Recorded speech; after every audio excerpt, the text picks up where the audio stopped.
Hi everyone, and welcome back to another edition of gardening out here in New England on the East Coast. It is just beautiful. The weather has been amazing, and we have gotten rain, which is good. We needed the rain. But even without the rain, things are doing pretty well, as long as you water everything, of course. And we do have a bountiful feast that's been growing. I've already harvested, I'm going to say twice so far. Not yesterday, like 2 days ago was my biggest harvest, because I was making a gigantic big fat salad, and I wish I had videotaped that for you guys, but I will next time. And not only did I use wild edibles, but I used, of course, all of the edibles that I am growing in my raised mobile container beds. I would say, 98% cured or well from COVID-19. So my voice may sound a little bit funny, but it's a thing that's just ongoing. And I'm thankful that I wasn't impacted more than I was. Just look at our trumpet bush. It attracts hummingbirds, lots of hummingbirds, bees, of course. Probably about 2.5 feet, about 2.5. So, our poor little doggie is right now in her final days. She hasn't eaten, and this will be the fourth day. So I've been honestly, very sad and devastated, but realistic. She was trying to knock on the door of her 17th birthday, which would be coming up in a couple of months, maybe 3 months, but it would be a miracle, which I hope does happen if she does reach that birthday. But here we have lots of wildflowers and such, and our ferns, and a yellow bird just flew by. Hi, yellow bird. I'm going up here to look at the berry bushes. We have two or three invasive species in our state of plants. Most of them are Asian varieties, and I don't remember what the varieties are called, even though yesterday we read the list, because we can go to a meeting to talk about what to do to reduce the invasive species, and we do what we can. You could look at how we really hacked back these bushes. We probably pushed them back at least 2.5, 3 feet. And these are the berry bushes, so everywhere you see a little flower bud like that. All of those will end up being blackberries. So I hope they can fight the bracken and the invasive species to come in strong. And we have, you guys, we can make like jams and jelly for days because there's so many from here, here, and they're up and down. They're taller than I am, and I'm like 5'5", 5.5. And keep going, and around the corner, which we're not going to go around the corner right now, but let's go look at the strawberry bushes. So as you all know, we have strawberries, and look at them. They look like they're doing really well. Everywhere, once again, that you see a flower, you will have a berry, and this is still growing. You will hear my husband with a weed whacker as we prepare a spot for a beautiful little doggie. And here, and then we have, like I think I mentioned this before, we are going to have an abundance of potatoes as long as nothing gets to them. But here I actually planted 3 potatoes. They're miniature organic ones that I purchased from Trader Joe's.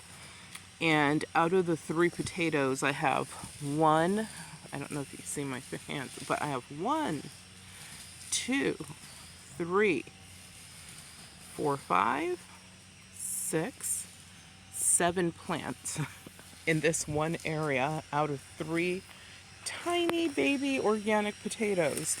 So you guys that think that you can't grow things, yes you can. It's very easy. And if you want me to tell you how I do it easily and effectively and economically, let me know. And look at my dogwood tree. And once again, everywhere you see a flower, those will be berries. And dogwood berries are, you can't consume the entire berry, but you can consume the pulp. You just have to spit out the seed. And we do not eat the outer part of the pod. Inside it's almost like a custard, but it's not a custard because I don't like custards that much. But it's a very soft, yummy, tasty, almost tropical fruit. It reminds me of a cross between a peach and a mango. And you can see our blanket of snow flower bush. The flowers have died off, but what will happen is the flowers will resprout again, and these irises are, for some reason, I'm sorry, these lilies, for some reason, are struggling, and I can see that something's been nibbling away at it, which is probably that red with a black spots bug, and I have an organic neem oil that I will be putting on that. Over here, I am growing a batch of, and I'm going to thin these out today, dogwood trees because I want to give one to my sister and to my friend Kim. And here we have more strawberries. I just didn't have anywhere else to put them, so these ended up randomly over here on their own. And this is our oriental lily, which will also end up getting a spray of that neem oil because you can see those little red devils have been busy. And look at the butterfly bush. It is growing in. Bees, once again, love this bush as well. So I try to grow things that are bee beneficial, bee friendly, but also this one, the hummingbirds like, they don't love. And the reason why is you can see the shape of the flower is not trumpeted as much as a trumpet flower bush is. So I think that's why they like have a preference. We'll go to that one. We'll get like 5, 6 of them hovering about collecting nectar. And then when those flowers die off, these flowers will become more abundant and they kind of go to this as a backup source. But the bees and the butterflies love both. So I do not recall the name of this hosta that I grew here.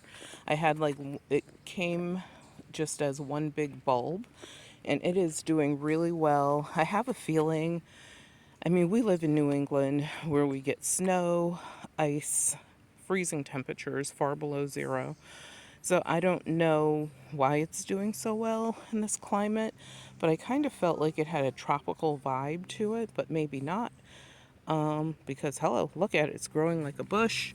It has like these little seed pods, but it has not produced any flowers yet, but it's growing really well.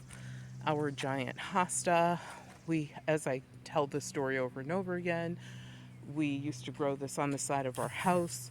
It was ginormous, and I took the one plant and split it out into 7. So there you go. And here are more lilies, which will hopefully come into focus. But there are a lot of them, as you can see.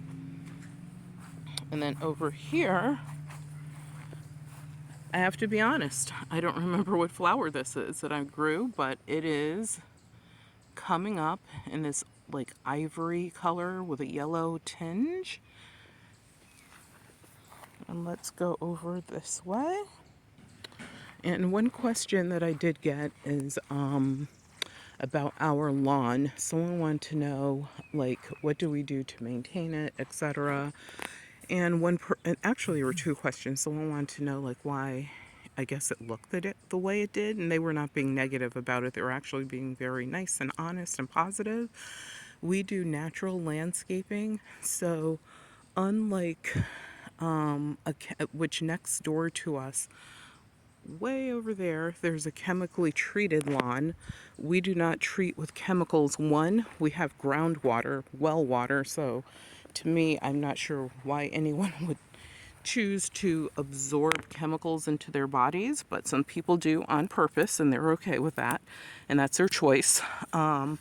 But it's something that we had decided early on that we would not do. This is an elderberry bush growing beautifully. So happy with that. So you'll see in our yard we'll have clover, we'll have wildflowers. My husband doesn't cut the stuff down to the ground for murderous intent, but he does cut it down enough, obviously, to control animals, insect, and to give a pleasing view of the land, just so it doesn't look like woods, obviously. So this is what a naturally landscaped lawn is going to look like. Also, we participated partially up to a point until we just honestly couldn't stand it anymore, which shows how humans are and how selfish we can be. No mow May, which means that you don't mow your lawn for the entire month of May. We went about 2.5 weeks, 3 weeks. This is another elderberry bush. And the reason that I grow them in the cages is because, like I said, we have rabbits and deer that would just eat these like within seconds. They would be gone. Here's one of the miniature rose bushes. Absolutely stunning. I love these bushes. They're so beautiful, and they produce year after year after year after year. Just amazing. And they're easy to maintain as long as you take out half of the leaves and debris, keep the grass out. And then what I do is I just give them some big gallops of water, like a gallon or a half a gallon here and there of water, through the early part of the season, and then after that they're on their own, just to really kick them off for flower growth and to make sure they don't dry out, because that's just what I do. And here we have, oh my god, I can't remember what this flower is called. And this bush is actually, it's beautiful. Oh my god, it smells like a beautiful perfume factory over here, just lightly scented. We get this color flower. We get the flowers that are pink with a cream color flower as well. And then we will get the white flowers too. So these will grow into like the white ones and the cream color ones. So this is what one of the pods looks like as it's opening and developing into this. Gorgeous, beautiful, once again. I mean, and look, you saw a bee right there that's flying around me, and I am allergic to bees. I actually have to have an EpiPen, which I don't have on me right now. Do not tell my husband. But I do have one in the desk in the family room if he has to run and get it. Look, see, we have violets, wild violets growing in the grass. And wild violets are awesome in your salads and such. You can candy them. Here we have another version of that same bush. These are, I don't know if you can tell the difference, but these are a little bit purpler, more purple in color. And let's go over here. Oh, let's go to the well.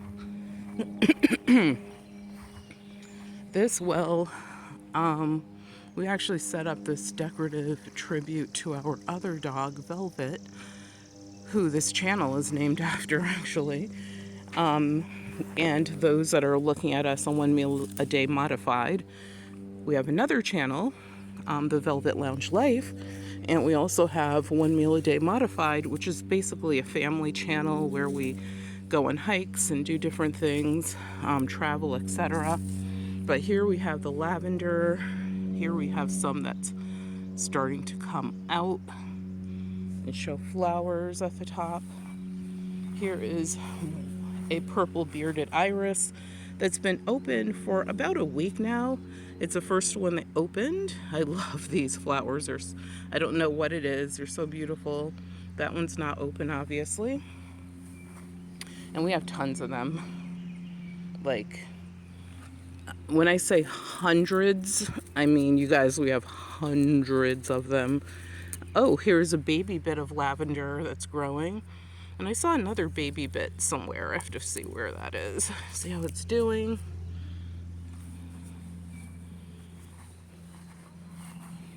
We'll go over here. Here's another miniature rose bush. And one of the issues we have had this season, ooh, look at this. It's so abundant. And I'm surprised this bush is doing as well as it is because there is a chipmunk family. I don't know if you can see the hole that lives down in there. I'm trying to be nice and not excise them, but I'm pretty close to excising them because they go around trying to dig up everything. Here is another potato plant. That's a little bit of wild lettuce that I'm growing. Bleeding heart plants are at the end as far as the flowers go. The leafery will continue, which is great. And sometimes they will get another spurt of energy, and then you'll get another set of flowers. Obviously, purple bearded irises. These are the bulbs that I purchased, and I do not remember what they're called. Obviously, gigantic hostas. Way over there, we have holly. Here, one of the blueberry patches. I always show this patch just because it's easily accessible. I don't have to go in the woods for it. Bearded irises. So all of this grassy looking stuff, those are your bearded irises. Bearded irises. And this whole area used to be gigantic hosta. That gigantic hosta used to cover this whole area. My husband used to love that. Here, oh my goodness, it's doing better than I thought. We have our tiny bit of sage, hoping that that really starts to take off. And clover. You cannot eat this clover because I believe it has a red line in it. So clover is something that I grow wild, mostly for the wildlife, but we don't eat it. These are what I call the pink, and some of them have like a little light purple feather flower. Again, another one. So we have, stuff growing all over. My mint. It's small, but it's mighty. This one is probably like, I'm going to say 4 inches out of the ground. So I wanted to really proliferate like this area right here, to the point that I have to dig some of it up and plant it elsewhere. That's the goal. Ooh, and this iris opened. Look at it. Those are stunners. Stunner #1 superstar. And I planted these initially in honor of my grandmother, Prince, and myself, because I love the color purple, and my grandmother loved the color purple. Ooh, I should have shown you this guy's classic car that just went by. And see, this is a second life for this particular bleeding heart plant, which is actually a very large plant. So the flowers died off previously, now they're coming back. More of my purple feather flowers, and I have more of these plants down that way, didn't show you.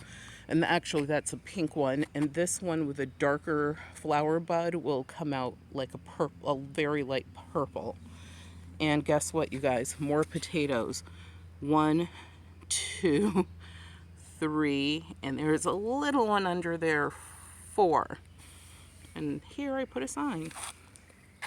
And look at this, a baby hosta. There's a little tiny one growing out on its own. And here you can see more irises. And this rock full of semi-precious gemstones, we actually picked up on one of our hikes at the beach. We go to this very rocky beach. It's in the same area as the beach that has all the seashells. I have videos about that on the 1 Meal a Day modified channel. Look, new bulbs. As I told you, more purple bearded irises. I'm not going to go all the, because that's what all of this is. Now let's hit the deck. Yes, there's another one. Oh, and I might as well show you guys. We have another dogwood tree growing right here, as you can see. And I don't know how tall this is. This must be, I'm going to say 8 feet tall. And this grew from one of those tiny little plants that I showed you over in the other area. So what we're going to have to do, because this tree will turn into a tree like that, is we are going to have to move this tree before it becomes any bigger, either this season or next season, but I technically and really want to move it this season. So here we have mustard, yes, mustard greens. So delish, and you can see some have flowers on the top, so I'm going to really harvest the heck out of this patch right here, because I don't really want them to go to flower. I don't know what's up with the peppers. These are the ones I tried to grow from seed, and that's as successful as I got. These are starter plants for peppers from the garden center. The cantaloupe are doing really well. Purple curly kale, Russian variety. You guys, just look at this squash. It's crazy. I remember when there were literally 2 tiny, tiny leaves, and then there were 4 leaves, and now it's this. And the stalks are thick and hardy, so I can't wait. I've never grown my own squash before, so we'll see how that works. Hopefully it comes to fruition. And then as far as kale goes, we have plenty. We have a patch here of kale. We have a patch here of kale, and I have harvested some of, like, all of this kale already, as well as cilantro. And right hiding under here are some baby bits of cilantro trying to grow in, which are not really babies. This is collard greens. Right here we have some collards. I had just a few seed, and I believe I had like literally 4 or 5 seed. Put them in there, and bam, there you go. This hopefully will be a successful planter full of cilantro. I have harvested from it once, but I harvested from it to make a chimichurri and for salad, but I have not harvested from it as far as drying and preserving yet. So my hope is to do that. And what, oh, over here, how can I forget? Sorry you guys, don't call me names, don't tell me off. But I have oregano growing in right here. Over on this side is oregano, and right here we have multicolored Swiss chard. So yes, they're sharing is caring. And oregano, which oregano is something I have not grown before either.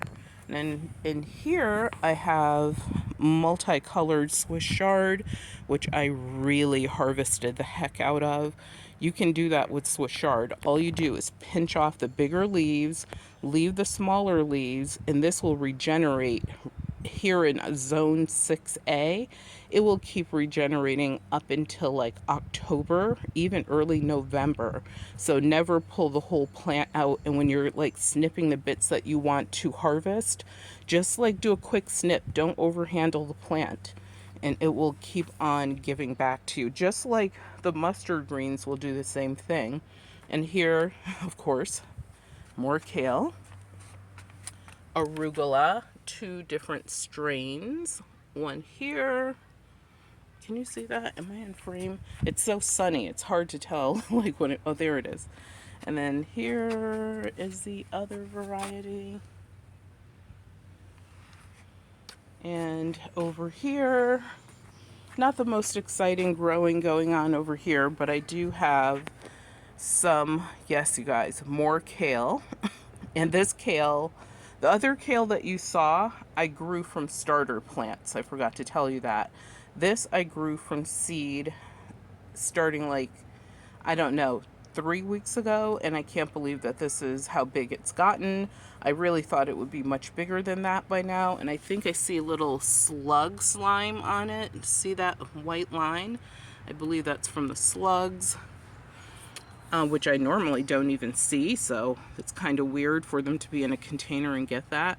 And then this is supposed to be shallots, and the shallots, I can see 1, 2, 3, 4 are not growing, but for whatever reason, this plant is growing, and I don't know what it is. So I think it's some sort of leftover rejuvenating plant that I had grown in there last season. And right here is the last bit of sage.